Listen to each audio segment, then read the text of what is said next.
എല്ലാവർക്കും നമസ്കാരം. സുഖം എല്ലാവർക്കും. Good morning.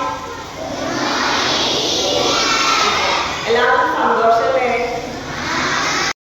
പ്രാണായാമ, ആസന, പ്രാണായാമ, പ്രത്യാഹാര, ധാരണ, ധ്യാന, സമാധി, അങ്ങനെ 8 നമ്മുടെ എനർജി പോയിന്റ്സിനെ അധികരിച്ചിട്ടാണ് ഈ യോഗശാസ്ത്രത്തിലെ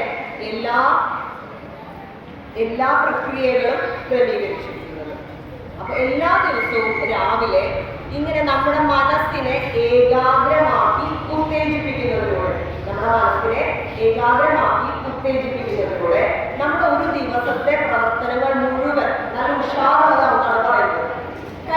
കഴിഞ്ഞ വർഷം ടീച്ചർ ഇങ്ങനെ പറഞ്ഞപ്പോൾ കുറെ പേര് പറഞ്ഞു പ്രാവശ്യം നമ്മൾ യോഗ ചെയ്യുന്നത് പോലെ മുട്ടിലേക്ക് നമ്മൾ 2 കൈയും ചിന്മുദ്രയിൽ പിടിക്കുന്നു.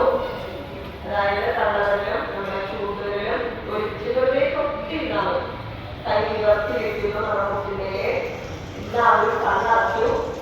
വേറെ പുറത്തേക്ക് ഒരു കാര്യത്തിൽ നമ്മൾ ശ്രദ്ധിക്കുന്നില്ല. നമ്മുടെ ഉള്ളിൽ മനസ്സിന്റെ ഉള്ളിലേക്ക് നമ്മൾ ശ്രദ്ധിക്കുന്നു. അവിടെ ഒരു ശൂന്യത നമുക്ക് അനുഭവപ്പെടുന്നുണ്ടോ? ഒന്നുമില്ലല്ലോ ഇതിൻ്റെ ഉള്ളിൽ എന്നുള്ളൊരു തോന്നൽ നമുക്ക് വരുന്നുണ്ട്. ഇനി നമ്മിലേക്ക് തന്നെ ശ്രദ്ധിക്കാൻ നമുക്ക് ചെറുതായിട്ടൊന്ന് മൂളാം. എങ്ങനെയാണെന്നറിയോ? വണ്ട് മൂളുന്നൊരു ശബ്ദം,